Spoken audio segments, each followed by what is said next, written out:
Got the second master's degree because I was the head coach at Army and got fired and didn't have anything else to do. And I got into Harvard because I applied, went up there and found that the dean of students had been a Canadian football player. We hit it off and he helped me get in. And I didn't just walk in, I went in as a walk-on, a make-good basis type of guy. Anyway, thank you for the introduction, Dawson. Let me clean up just one thing. I meant to show pictures of possibilities for formationing with pass protection using these same principles. Here is one on the bottom where the tight end is one of the men. Yes, there are certain problems with that, but you can string all the beads on one thread. You can have this type of thing like this and have this back go right by the quarterback, like on a draw fake, to block one of the inside linebackers. And that's inserted type, slide type protection. You can do those things with just one approach to pass protection. Okay, goal line offense. First of all, I mentioned that our way is to come in at halftime dirty and bloody. When we win, we want to have won physically, for all the reasons I mentioned.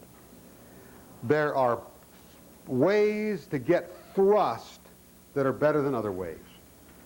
And let me mention them first. We try to find them and feature them, and they apply to the goal line problem where you need thrust. Okay?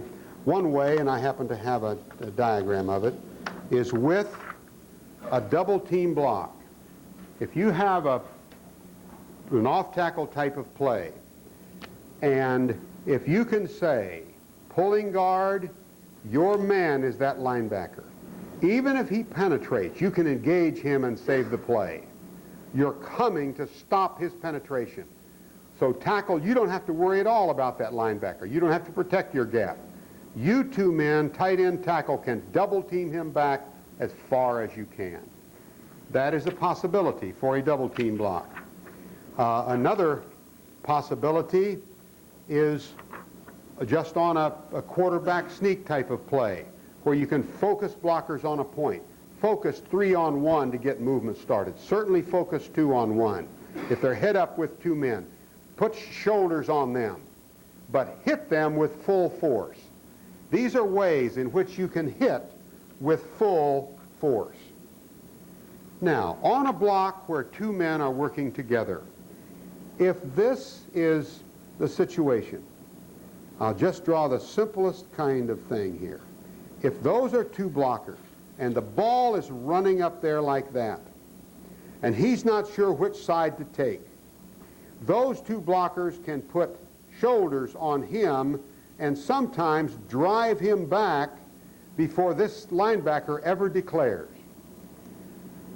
That's a way to focus 2-on-1. Even though if that linebacker does come, they both have to see it, and someone has to slide off into his breast. Okay? When the problem is on an off-tackle play, and I'll just try to keep these things really simple, when the problem is to block here, and then this man is assigned to pick him off, if this man isn't there yet, this tackle can hit that defender as hard as he can hit him. Okay? Drive him back.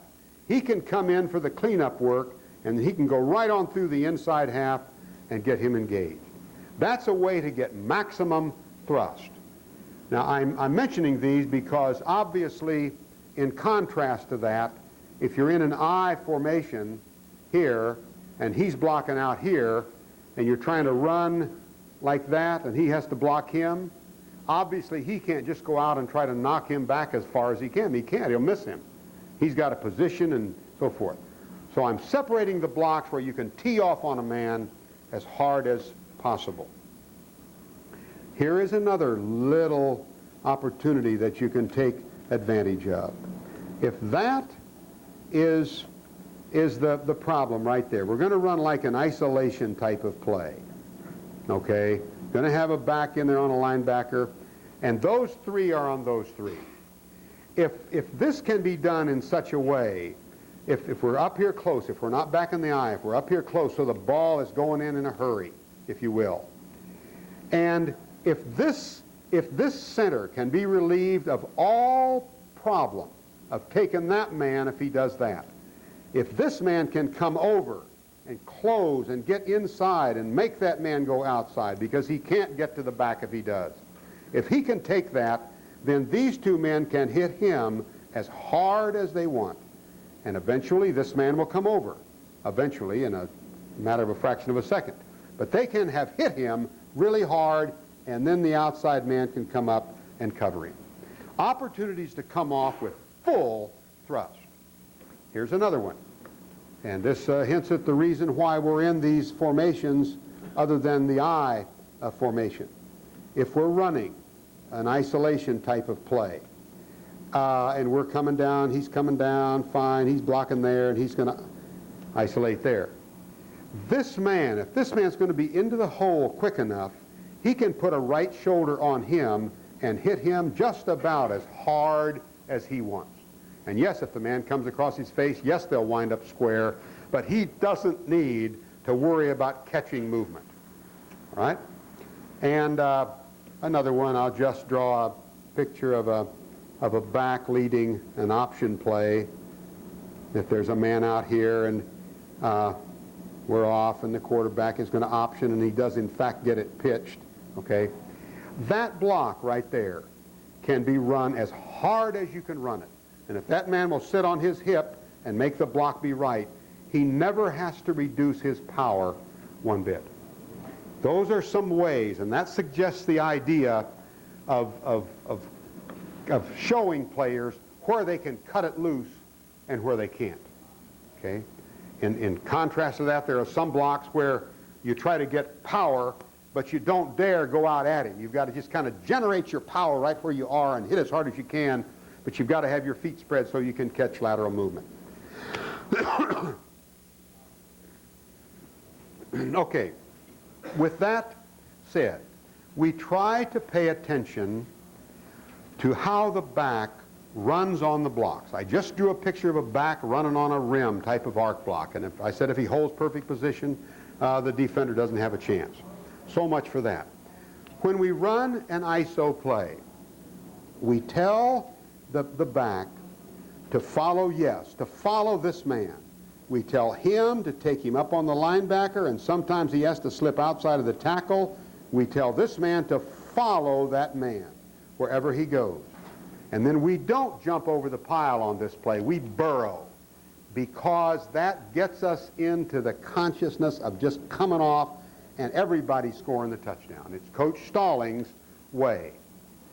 Running on blocks, following the isolation man. When we do have a play where the man is to leap over the pile, all right, when we do have this type of thing, and we've just brought the blockers over and maybe sent him out on a pass or something, we're just going to bring him over here like that and jump him over the pile. When we do that, we ask him to jump out that way and to jump with his inside shoulder dropped, because there's a linebacker right there who is told to both stop the man in midair and try to knock the ball loose. So we try to jump and practice on the mat and do that little thing intelligently. In running an off-tackle play, a power O play, this is what we say. Running on blocks, do this, look up, see the defense, know how the blockers are going to block it before you ever get the hut starting signal. See how they're going to block it. Okay, how are they going to block it? These men are going to come down, the kick out is going to be there, this man is going to pull all the way around and take that linebacker. All of those are taken care of. He's going to be totally unblocked, stay away from him. He's going to come down, get a body in front of him, and that is the play.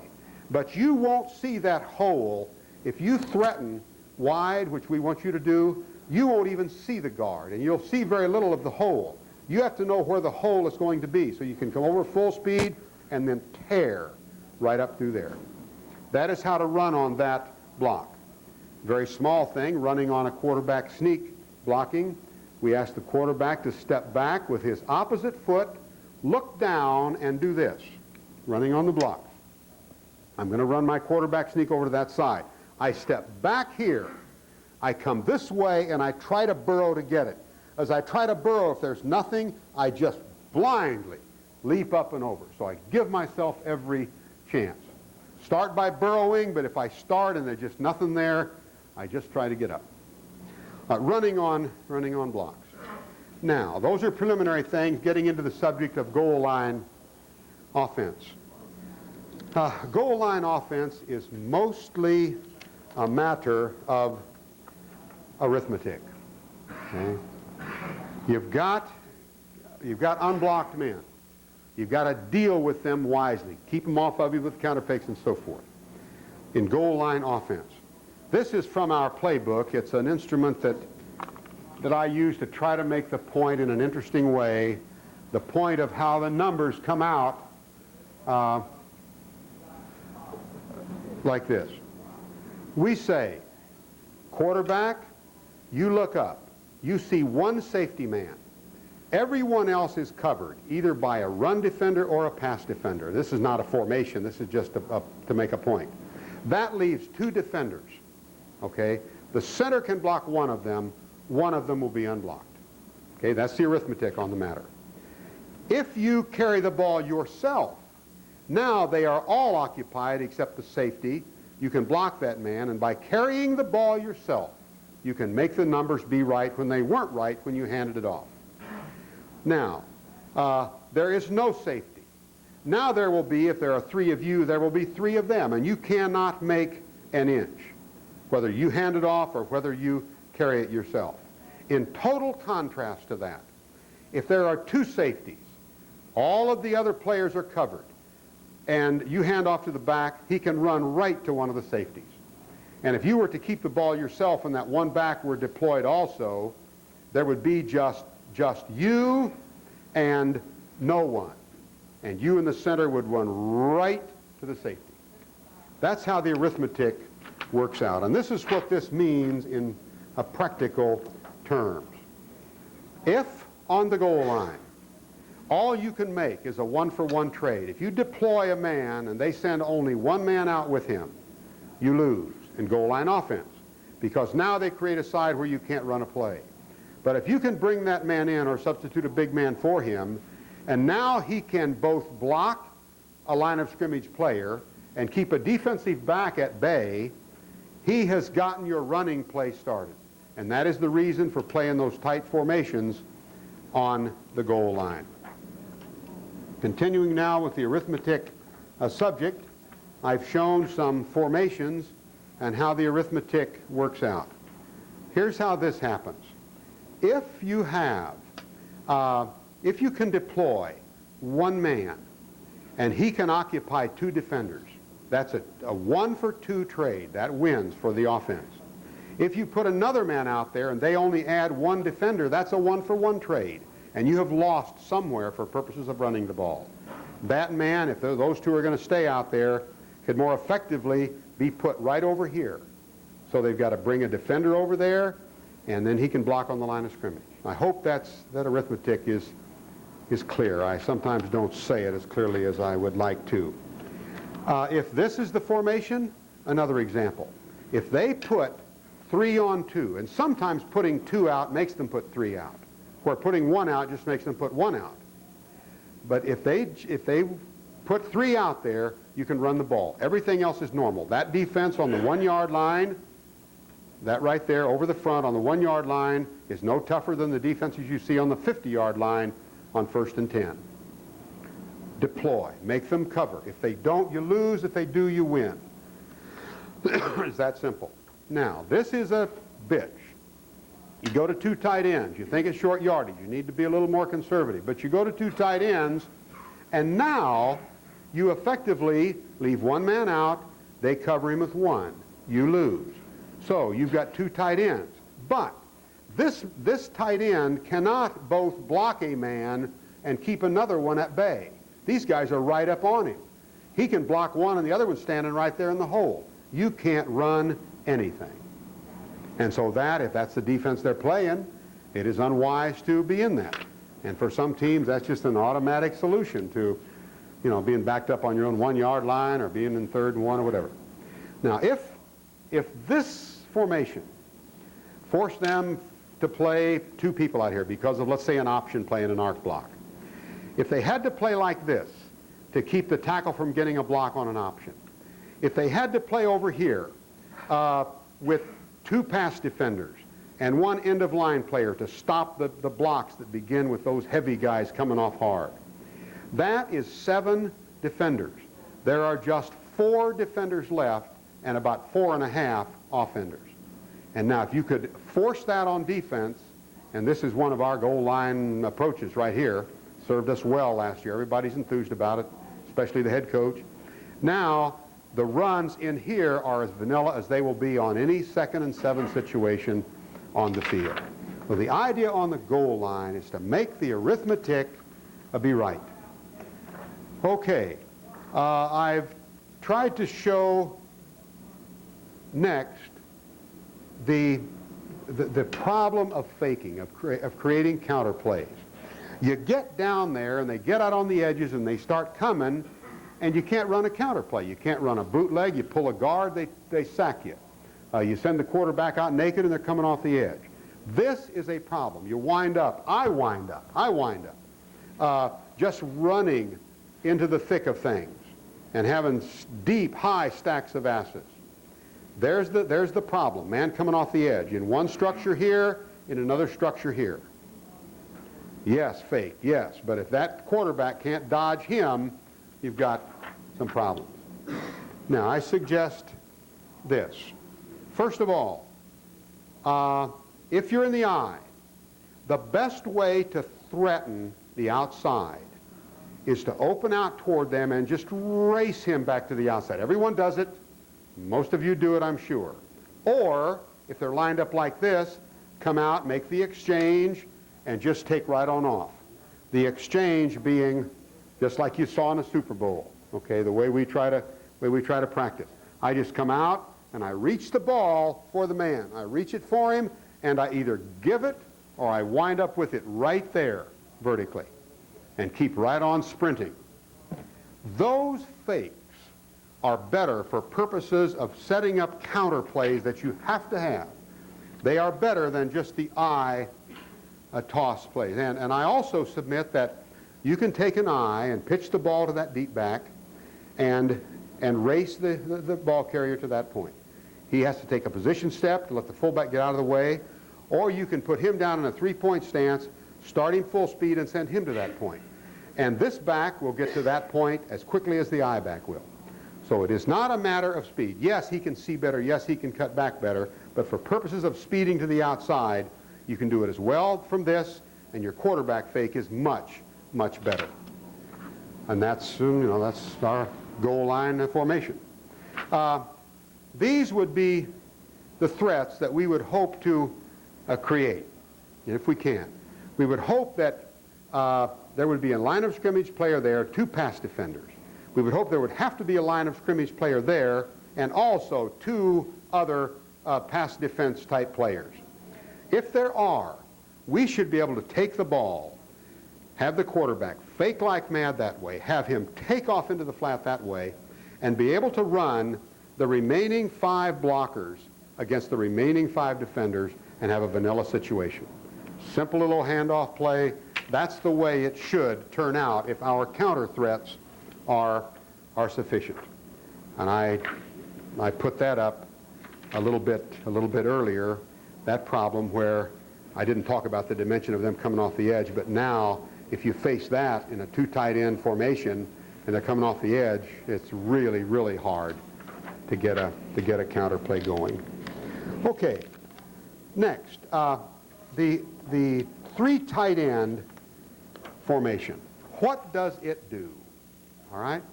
The first thing that teams attempt to do against it is take away the outside. They get into some anti-sweep type of defense. Now, against that defense that you see with stacked linebackers, whichever way a sweep play would go, the center and the backside guard would have to block it. The defenders would say, that's not possible. The linebacker will be free. We can tackle on the line of scrimmage. That is one structure that you see down there. And one solution to it is to do this. Forget about going outside. Go inside with an isolation play. It'll be hard, but it's not as hard as going outside. But when you can let someone go unblocked, let him go unblocked. Block him with the big wing back. And now block these men down. Block him all the way down on that middle linebacker. And if you can squeeze in a kick-out block, you can run the ball right in there with an off-tackle play with the backside guard pulling, okay, onto that linebacker. See the effect of coming down on him? So you can go from a wide play to an inside play, let a different man go unblocked, and get back into business. The main advantage down there and having a big wing back is being able to get a blocker on that man who comes off the edge. And now you have a chance to get some counteraction going back that way, because he can't just run deep into your backfield. He can be engaged. That's his main usefulness. Okay? We could block him on a toss play with someone else, but we can't keep him out of our backfield for purposes of a quarterback, pure counter fake, unless he's up there.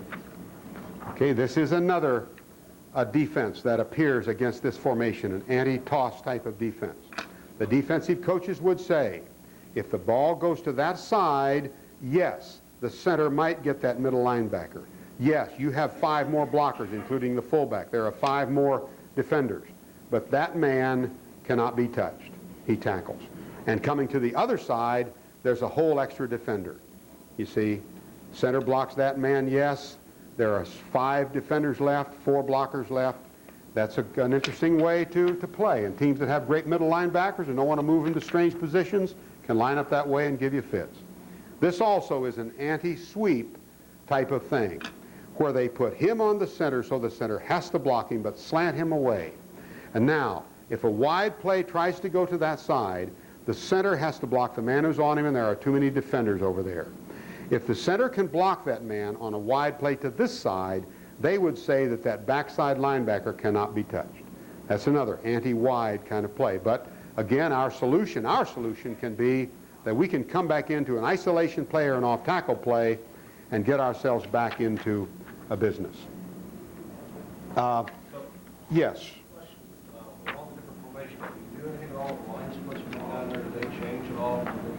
We don't do anything with line splits. Question is line splits. No, we don't. Now, we don't try to come in too tight. We think that's unwise. But we don't do anything by tightening down unnaturally. Don't do it. All right? Here is another anti-sweep type of thing. The center cannot get a block on that side. If he can't, there are too many people. He cannot get a block on that side. If he can't, there are too many people. Boom. You have to go ISO or off tackle, something, if you want power into them. I'm just trying to show the different possibilities for this thing. And here's a stack defense, which I showed earlier. Okay? Sorry about that duplication. Now, this is an interesting thing that we are developing at Alabama. We've just got everyone enthused about it. To do this, to work so hard learning to throw goal line passes to this man that they cannot single cover him. All right? Now, if they can, then it's hard to run. Whichever way you go with the running play, if the center can block the man on him, that man can tackle. He can tackle inside plays and out. There can't be a blocker on him. I guess if you were running a toss play and the center and the left guard could scoop, but that's not practicable because the backside linebacker's free. Okay, the idea of putting a big wing over here. Why? So that one of these 2 men can be left unblocked in an organized way. And now you can run over there when the defense does not let you run wide. That is the reason. If that man were spread, all right, if that man were spread and that man went with him and you tried to run off tackle, that man could stand right in the hole and tackle in the hole. But if he's sitting here and he can go out at this man and then come up on the deep man, now you can effectively let him account for 2, the numbers come out right, and you can come down to the inside and block an off-tackle play. All right, that's the reason for that. Other defenses against that formation. Here's another single coverage defense.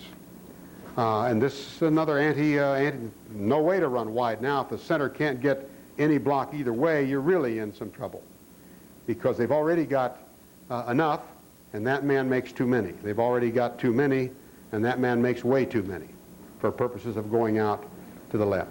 Now what we're going to try to do is make an option play so threatening that we can always pull players over to this side. Now, what do I mean by that? I've got some pictures of it coming up. But the threat over here, to keep them on us and keep 5 defenders over here, 5 defenders plus, is an option. If he could get into his knees, and we could option him, and these two could somehow get bodies across them, it's easy to shut those off. There's the alley player. Yes, nobody can block him. But look at some of the other opportunities against this formation. This also has no opportunity to run an option play for us. We want to run an option against a big man. We don't want to come out and option him and have the tackle have to block him. We want angles for the tackle and guard. We don't have an option. We don't have a pass. But over here, the defense is totally normal. We can block all of them and run wide. We can let one of these two men go unblocked and come with power off tackle. We can go isolation.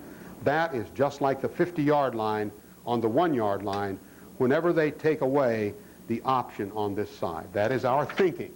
We should have one side or the other. Here is an even better, even more likely defense, and an even better opportunity. Okay? Probably tough to go to that side. That's a tough block for the center. If he could get it, we could run over there with a wide play, get them all covered. If we can't, we can let him go unblocked, put the big wing up on him, come down with power, come down with power. Do you see those two blocking those two linebackers?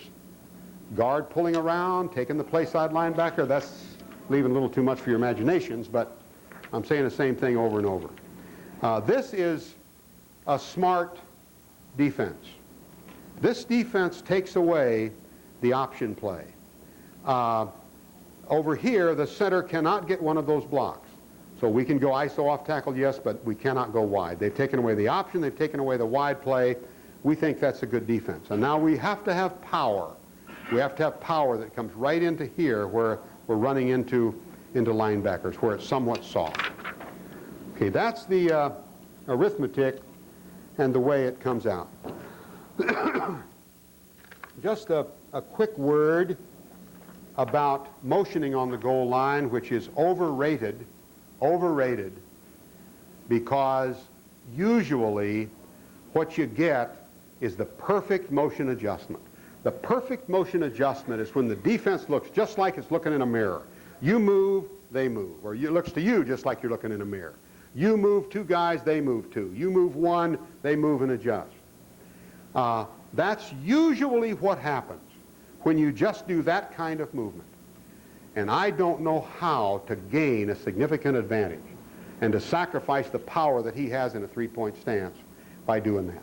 Do a little bit of it, yes, it's bothersome, but don't believe that it's worth believing in as some kind of a solution that you might have out in the field. When you motion the big wing on the goal line, everyone has an adjustment for it. The advantage of it is that he may be late getting over. He runs, he can get a perfect angle on him for a block. And this is what I mean by a perfect angle on the goal line. If you want to go wide, if the man is stationary like this, and he's out there, he can technique him and keep, he can technique him and keep himself pretty well in his contained responsibility. Whereas, if that man is moving across and that defender is there and that is his man, he's coming across like this, he can position himself to rip through the man's outside much better than he can stationary. He can adjust himself for his position. So there's some advantage in motioning to get a block on that man. But to motion and try to confuse someone, I think, is an exercise in futility. We want to do this maybe in the spring, definitely next fall, We want to get them down in their gap positions and get them dug in, their asses high, their noses low. And then we want to bring this man, bring him back, put him up, bring him across in motion, and try to run him to the rim, and do it this way. Tell the man who comes across in motion to take the outside-most penetrator. You see what that motion man did and take the next one. Or you see who's out there and you take the next one. You are a cleanup man. You leave 3 outside and just start shutting off what's left inside, getting your bodies across linebackers. I think that they will be reluctant to move that man far enough over to compensate for his movement all the way over to here. I think they will. Might be reluctant to move him at all with these 2 guys still sitting here. I think that it's a good little way to motion on the goal line, although I cannot say that we did it this year. So much for the arithmetic and the problem of motioning and the counters and some of the things. Next, let me take a specific play and develop it in all of its possibilities. We want the bloody noses and the dirty uniforms. And Coach Stallings, who really does an exceptional job in a whole lot of ways, or always, but I mean, he's really good at one thing. He has got those players believing that the scheme doesn't win. Well, I believe the scheme does win, okay? But you don't want the players to think the scheme wins. Because if you ever have them out on the field saying that was the wrong play, that was a lulu that Coach Smith just called, you can't have them thinking that. They've got to think, God, I didn't get over far enough, I didn't block him thoroughly enough. In order for them to keep getting stronger and play hard in that 4th quarter, that's the way they have to think, okay? So that's the way Coach Stallings goes about inculcating that philosophy, hammers it away. This is about an isolation play, okay? Here are 2 linebackers, not so much a goal line defense, very much a short yardage defense in our league. To put this inserting blocker, isolating blocker, on the inside of 2 linebackers, our call is something like square. It isn't square, but it used to be square. Square! That puts him there, tells the guard not to block down. You 3 have got 3 to block. You know that someone has to go unblocked. Take the more dangerous of the 2 men left. Shut it off on the backside. Square. Square. This, if square, okay, if you want to get the inserting blocker on the outside linebacker, we've got a call that tells the tackle to block down, and we say T-insert. But if we want to ensure that there's no question that he's going to the outside of 2 linebackers, the tackle, guard, and center are to take the next 3, that call is stack. And that is how we get that. That should clear it up with absolutely no confusion. All right? If the wing back, big wing, running an ISO, knows that he wants to leave one of these 2 men unblocked, but he cannot get to that man, and this is the one he wants to leave unblocked. He can say wing, that says the wing, that's me, the wing is going to take the down man, you take the deeper man. If he would say end, the end would take the down man, he would take the deeper man.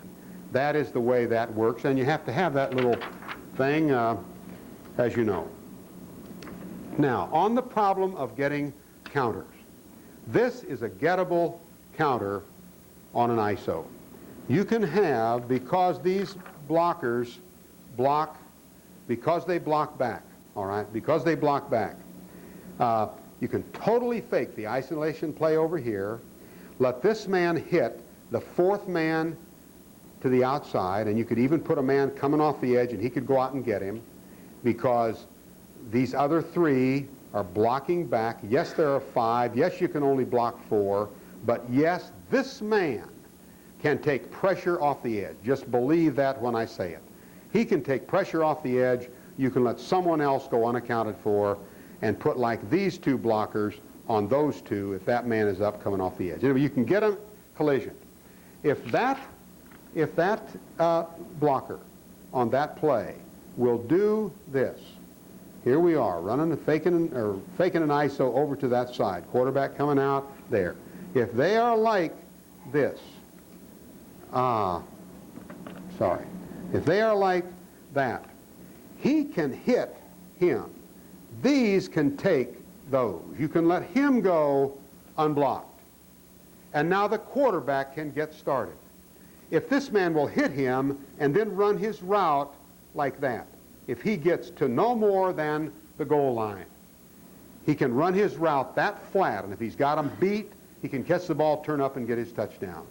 And if the next receiver coming is the tight end from the other side, the big wingback can take his job, and you can effectively get the backside protected with the receiver coming over. And you'd like to have this man occupied by the fake, this man not knowing what to do with two receivers and a quarterback coming out. You'd like to be able to get that if possible.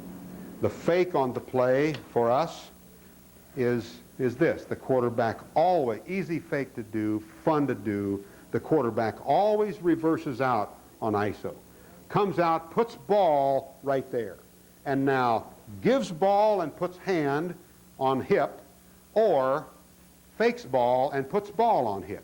Comes out, show the ball, and you can do it so fast that the eye almost cannot see what the hand did.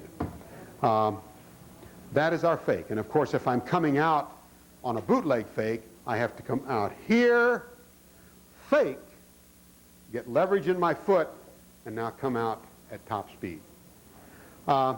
That's a way to get a counterplay on the goal line when they are coming off the edge. This is another way to get a counter on the goal line off the ISO. You've got 4 blockers to the backside. You can pick out the 4 who are threatening, even though there are 5 over there.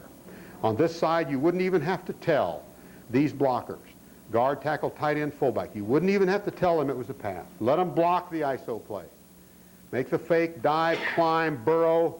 Make it look more like run. We say more like run than run. This man goes out with his shoulders low and his face down like he's burrowing and trying to block somebody with a shoulder block.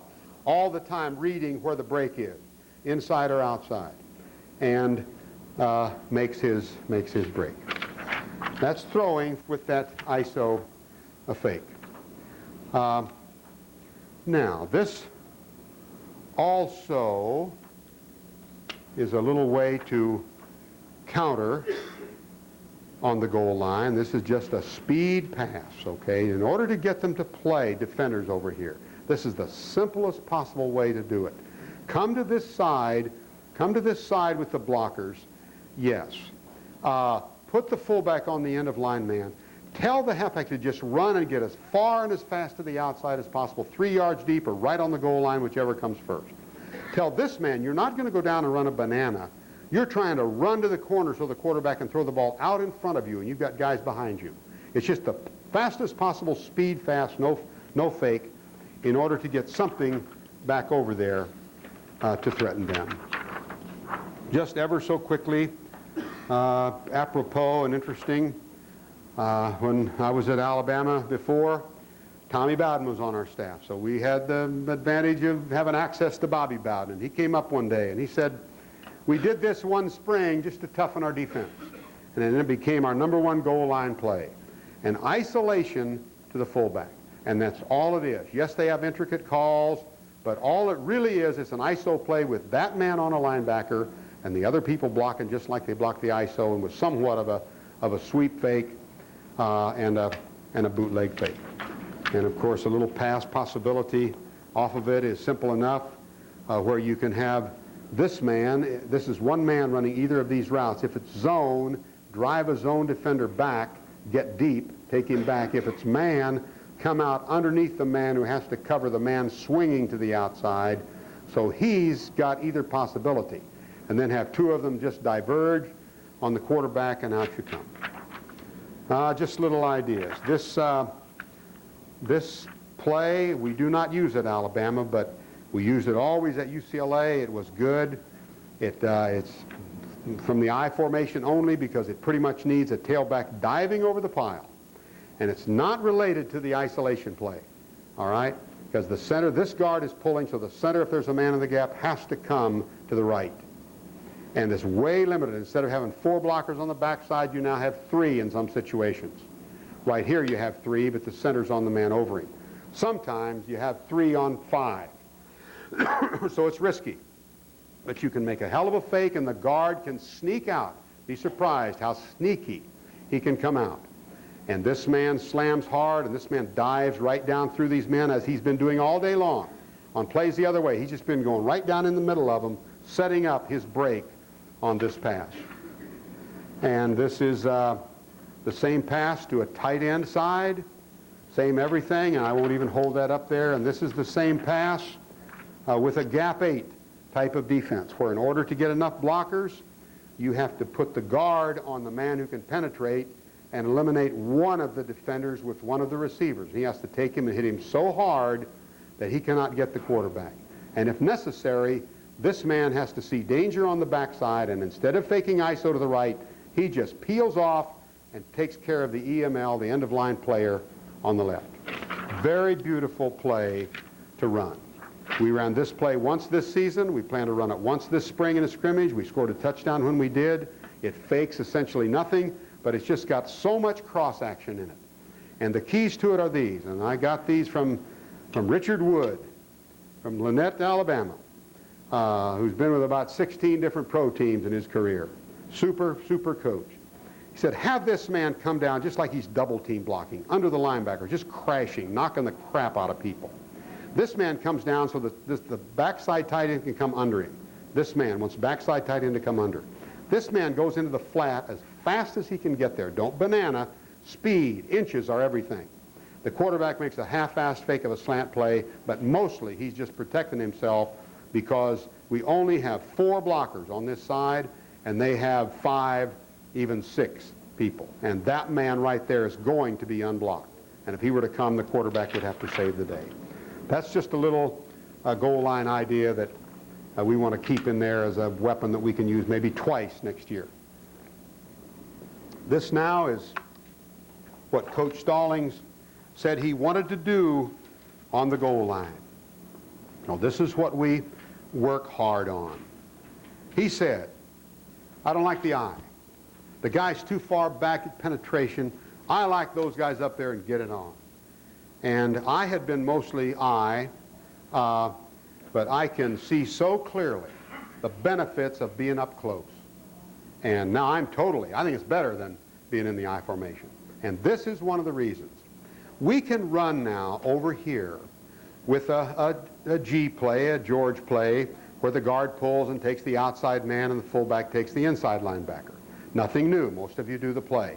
But you can run the play better from that formation than you can from the I, or certainly from split backs. Best formation to run it from. And now we can threaten this side with an isolation play, if that's a big enough player, with an isolation play, and threaten this side with this powerful outside play.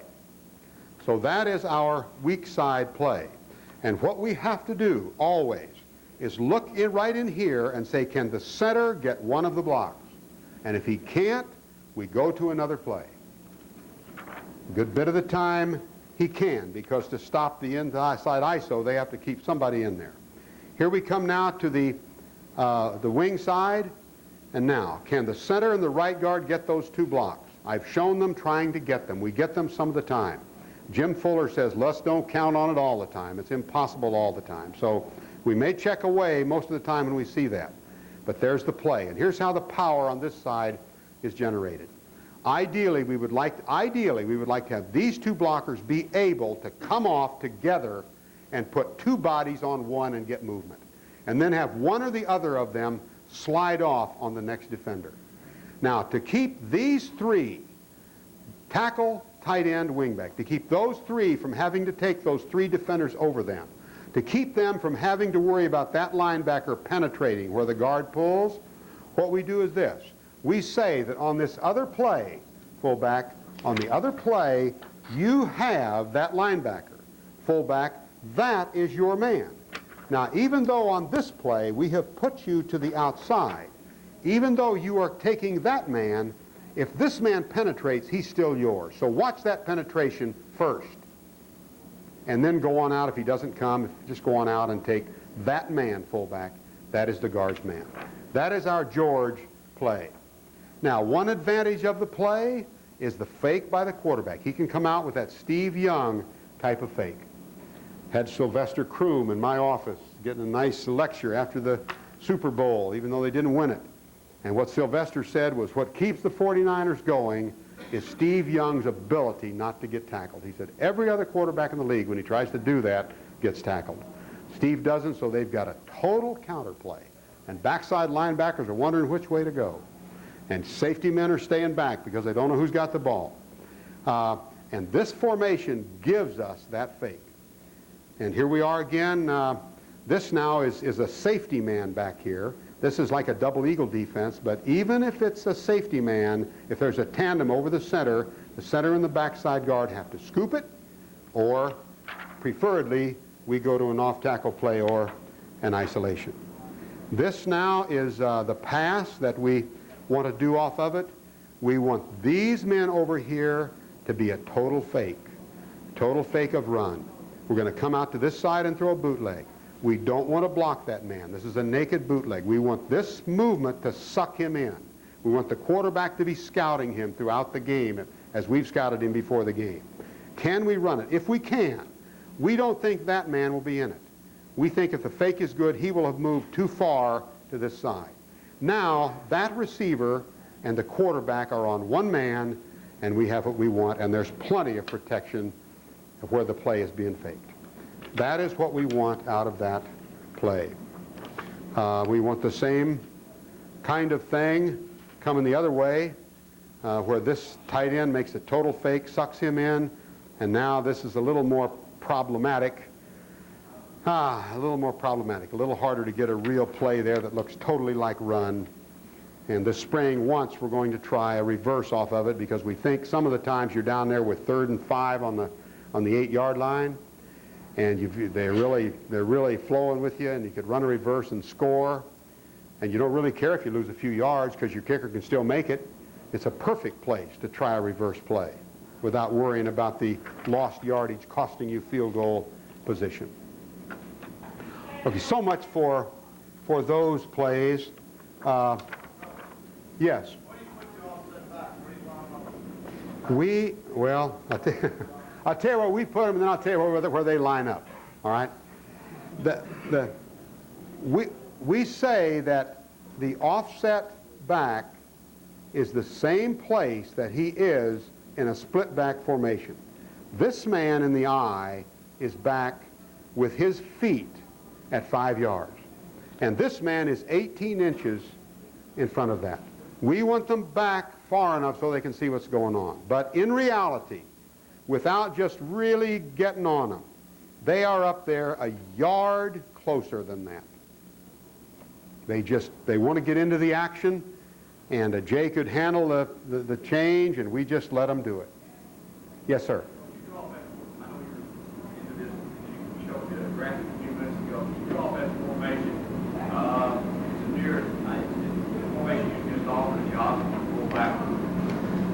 With the big wing and the spread receiver?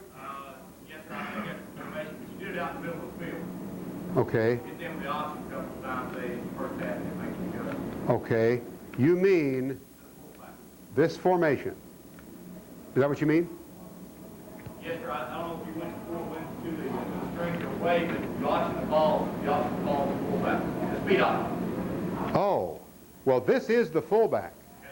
And this was Sherman Williams. And Sherman did a great job blocking on the speed option. And that's the type of formation you use.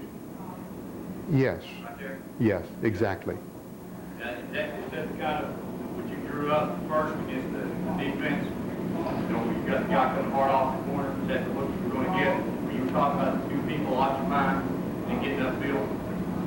Okay, the same principle, if I understand your question, the same principle applies if this man can occupy 2, and if this man can both block a line of scrimmage player and keep someone else back watching him for a pass, we're winning in the numbers game. Over here? You got a hard rush coming off the corner. Off of here? Well, if they want to have a hard rush on this side, like say Tennessee did in our game. If they want to have that hard rush coming there and keep us from running our option over here, they've got to pay a price on the other side. If the center can get that block, there are only 6 defenders left over there, counting that. And now you can run normal with normalcy. It is I hope I'm understanding your question, but it's a great formation for making them line up where you want them to. The way you would like to do it. Is that only suggested on the goal line, or is it, can you get out in the middle of the field? Oh no, out in the middle of the field, all over the field. All over the field. Love it.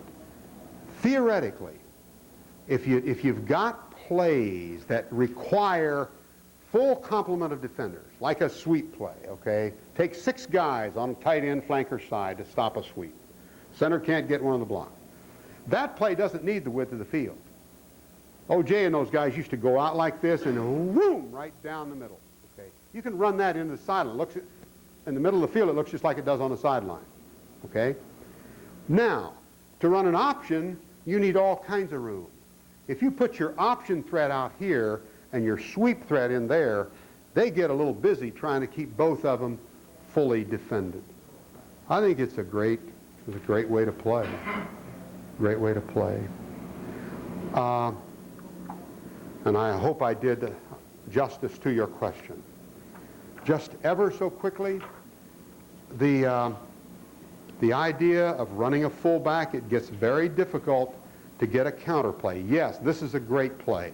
Yes, this is one of those team blocks where you can really get good thrust on the down man and somebody can slide up into the breastplate of the linebacker. Yes, even if they're like this, you can bring the fullback outside of that block right there. Fullback play, good play, can get power, no problem. And you can fake a crossbuck, all right? Put the fullback right there, fake a crossbuck, or have the quarterback keep on the other side. There are things you can do with the fullback going up. You can fake the fullback and throw to this man with the wingback looking exactly like a running play. There are things you can do. But to run an option play with the fullback faking is next to impossible. I don't know how you get everyone blocked. When you go to one side, you've got 6 dimensions left, and he has to be he has to get a block. You know, he has to get a block, the quarterback has to option one man, you've got 4 more dimensions.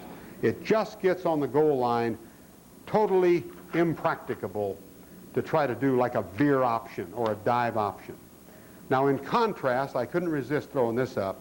This is the best goal line play I've ever seen, the wishbone. If they line up like this to stop ISOs and whatever,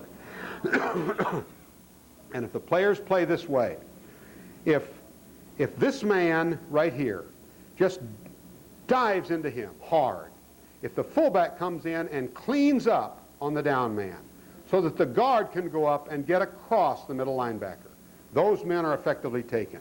If the tackle can just get a tie, if the tight end can just force himself through there and get his armpit across that man, if he can come down and just tear his legs out from under him, and if this man can come around and option him, it's the best play I've ever seen on the goal line. It's as good today as it was then, and gosh, I'd give anything if we could have an extra 30 minutes of practice and get that put in, but we just don't have time to do it. If you can find a way to have time, you've got a great play. Now, this is a possibility for an option without the dive fake.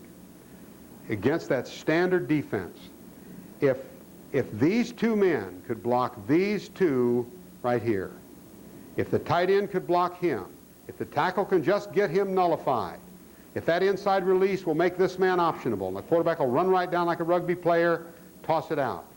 That's a perfectly gettable block. And we're going to do that. Brian Bergdorf asked about it the other day, and we're going to be doing that a time or 2 this spring. Okay, about throwing down there, this protection I think you need, where you swing out to one side And you can swing out to one side and put 3 receivers on that side and still have a full complement of blockers. Yes, here are 3, there are 4. Yes, they play so that they can take the 3 who come. Okay, no problem. Have to work on it and learn it. But that, I think, is essential protection on the goal line. We tried to play without it last year, and it was enormously... No, we tried to play with it with just one play from it. We didn't work on it enough, and it was frustrating. Swinging out to one side, it's good, I think, to start by asking, where can you throw the ball? Well, you can throw it right there. You can throw a post pass to that slot back. You can throw to either of them sprinting into the flat. You can throw him a post or throw him curling to the inside. Throw to any one of several running right to the corner of the end zone. It's not so much the pattern as it is where you can place the ball in those tight kinds of situations. And it's fun to practice, and it's ridiculous not to have it. Here, if you just have one receiver out there and they're single covering you, this is what made J.J. Stokes an All-American at UCLA his junior year. I'll swear it was. He caught so many touchdown passes because no one would double cover him. Because as soon as they double covered, we'd check off and we had a touchdown with a run. And these were some of the routes that he had. Okay. First of all, on a fade route, come off. And you have to, in order to beat the man who's right on you, you have to come off on him and be a two-way threat. For a moment, he has to worry about you going both ways. If you decide that he's right in there, the quarterback is in there, and I want to go that way, if I can somehow come across and wind up with this foot right on his right half, so that once I get there, I can do that, and that foot is there, and this foot has leverage in it, and I can punch that way, now I can break off and separate myself from him. It's where you put the first foot. If I want to go inside of a man playing inside of me, come off and get that foot right there. And now twist on it and pretty much get yourself free of the man with that little double type of fake.